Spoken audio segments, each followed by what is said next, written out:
Morning.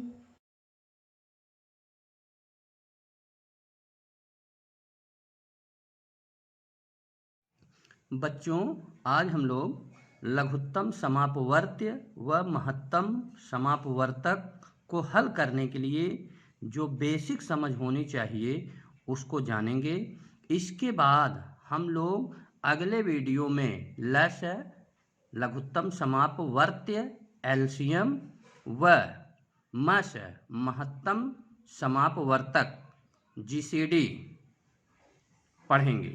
बच्चों, यह video अपने दोस्तों में ज़रूर शेयर करें जिससे उनको भी लाभ मिले। अब बेसिक में हम लोग पहले जानते हैं अपवर्तक क्या होते हैं। इसमें हम लोगों को पढ़ना है अपवर्तक, अपवर्त्य, संपूर्ण संख्या, अभाज्य संख्या, अभाज्य गुणनखंड। इतना यदि आप अच्छे ढंग से समझ जाएंगे तो लस्य मस्य लगाने में कोई दिक्कत नहीं होगी। पहला अपवर्तक, कोई संख्या जिन जिन संख्याओं से पूरी विभाजित हो जाती है वे संख्याएं उस संख्या की अपवर्तक कहलाती हैं। पूरी तरह वह संख्या उससे कट जाती है वो संख्या अपवर्तक होती है। जैसे देखिए, एक संख्या लिए हैं हम 2। अब 2 किससे किससे कट जाएगा? 1 से सभी संख्याएं कटती हैं, तो 1 तो हम रखते हैं सभी संख्याओं में, और 2 अपने आप 2 से भी कट जाएगा। तो संख्या 2 का अपवर्तक होगा 1 और 2। ये संख्या हम 6 लिए, 1 अपवर्तक रहेगा क्योंकि 1 से 6 कटेगा। अब जी अपवर्तक मतलब जो रहेगा वो किससे किससे कटेगा वही अपवर्तक होता है। अब 6 में 1 हो गया और 6 और किससे कटेगी? 2 से। 2 तिहाई 6 होता है, 2 से कटेगी, 2 अपवर्तक हो गया। 3 से, 3 दूना 6 होता है तो 3 अपवर्तक हो गया, और 6 1 6। तो ये 6 के अपवर्तक 1 2 3 6 हो गया। 15 ले लिए संख्या। अब ये 15 किससे किससे कटेगा? वही उसका अपवर्तक होगा। किससे कटेगा? 1 से कटेगा। 3 पचे 15, 3 से कटेगा तो 3 भी अपवर्तक हो गया 15 का। 5 से भी 15 कटेगा तो 5 भी अपवर्तक हो गया। इसके बाद स्वयं से संख्या कट जाती है वो उसका अपवर्तक होते हैं। तो ये संख्या अपवर्तक, ये जान जाइए आप कि अपवर्तक क्या होते हैं, कि जो संख्या दे रहे हो किससे किससे कटेगी वही अपवर्तक होते हैं। दूसरा है अपवर्त्य, इसको गुणज बोलते हैं। ये जैसे 3 के गुणज या अपवर्त लिखना है तो ये बिल्कुल सिंपल होता है, इसमें कोई दिक्कत नहीं होता है। उसी का आप पहाड़ा लिख दें बस, उसी का जो संख्या के जिस संख्या का जो है अपवर्त पूछा जाए उसी को आप पहाड़े के रूप में, जैसे 3 का अपवर्त पूछा जा रहा है तो 3 3 दूना 6, 3 त्रिका 9, 3 चौक 12, 3 पचे 15 ऐसा लिख दीजिए। ये होता है अपवर्त्य या इसको गुणज बोलते हैं। 5 के अपवर्त पूछे जाए तो 5 1 के 5, 5 दूना 10, 5 तिहाई 15, 5 चौक 20, पचम 25। जितना पहाड़ा आप जानते हैं उतना लिख सकते हैं, लेकिन जो ज़रूरत हो वहाँ तक लिख दें बस। 7 के अपवर्त तो 7 के पहाड़ा लिख दिए, 7 1 के 7, 7 दूना 14, 7 3 के 21, 7 चौक 28। तो ये होते हैं अपवर्त्य। ये ध्यान देना है, अभी ऊपर आप अपवर्तक पढ़े हैं, ये अपवर्त्य है। और आगे इसमें होता है एक संपूर्ण संख्या। संपूर्ण संख्या में वह संख्या जिसके सभी अपवर्तकों का योगफल, वह संख्या जिसके सभी अपवर्तकों का योगफल उस संख्या का 2 गुना हो, 2 गुना हो, एक संपूर्ण संख्या कहलाती है। इसको हम उदाहरण के द्वारा देखते हैं। संपूर्ण संख्या के लिए देखिए, हम लेते हैं 6 और 6 के सभी अपवर्तक लिखते हैं हम। 6 के जितने भी अपवर्तक, इसको पहले हम लिख चुके हैं। 6 के अपवर्तक मतलब 6 किससे किससे कट रहा है, तो 1 से कटेगा 6, 2 से भी पूरी तरह से कट जाएगा, 3 से भी पूरी तरह से कट जाएगा और 6 से भी कट जाएगा। तो संपूर्ण संख्या उसको कहते हैं, इनके जो अपवर्तक होते हैं उनका योगफल करिए। योगफल करने के बाद वह संख्या का अगर दुगना आ जाता है तो वह संपूर्ण संख्या कही जाएगी।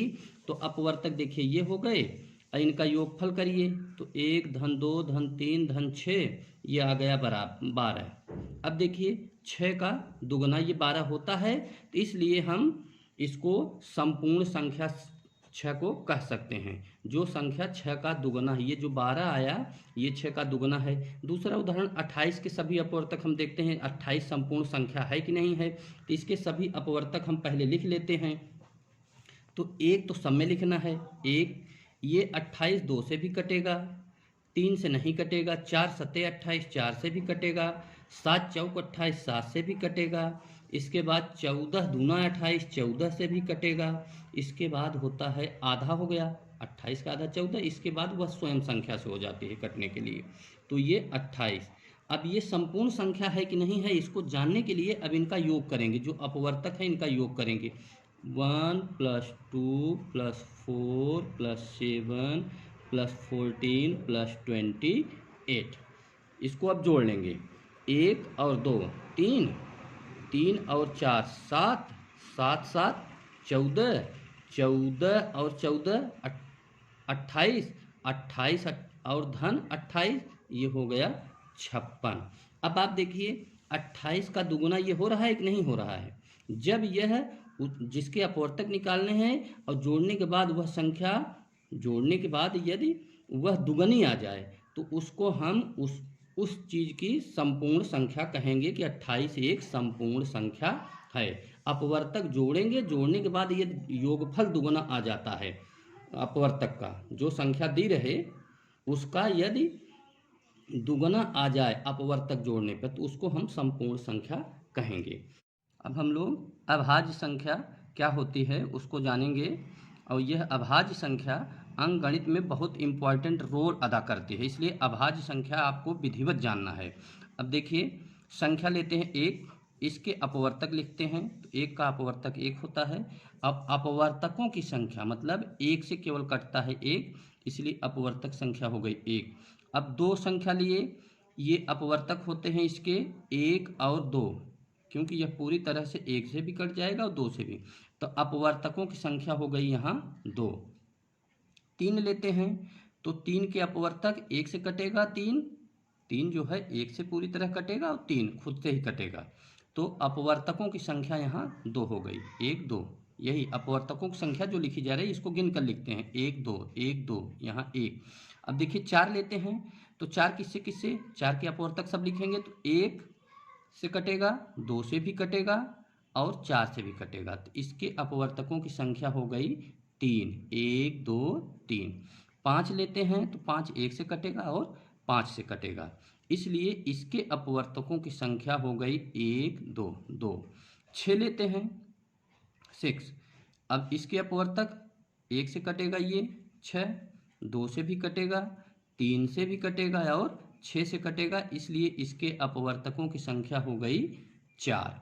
सात लेते हैं तो सात एक से कटेगा और सात से कटेगा, तो इसके अपवर्तकों की संख्या हो गई दो। इसी प्रकार से 8 9 10 11 12 सब संख्या लेकर आप देख सकते हैं।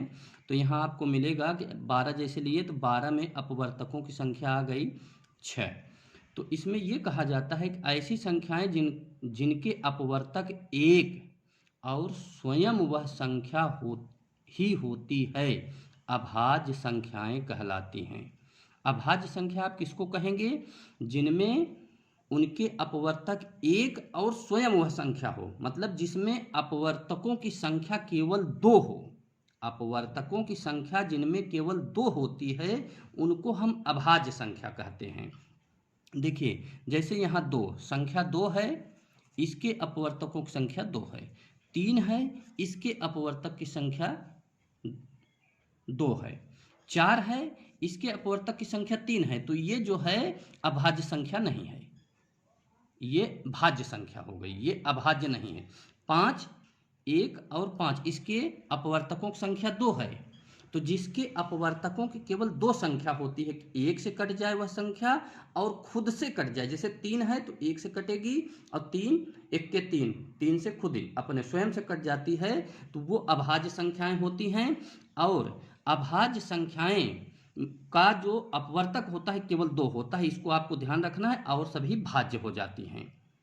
तो इसमें ये अभाज्य संख्याओं में आप 100 तक देखेंगे तो इसमें आपको 2 3 5 7 11 13 17 19 23, 29, 31, 37, 41, 43, 47, 50 तक आपको 15 संख्या मिलती है। अभाज्य संख्याएं, इनको आपको याद रखना है। 2, 3, 5, 7, 11, 13, 17, 19, 23, 29, 31, 37, 41, 43, 47। इसके बाद आगे 53, 59, 61, 67, 71, 73, 79, 83, 89, 97, ये 1 से 100 तक की टोटल जो है अभाज्य संख्याएं हैं, जो टोटल 25 होती हैं।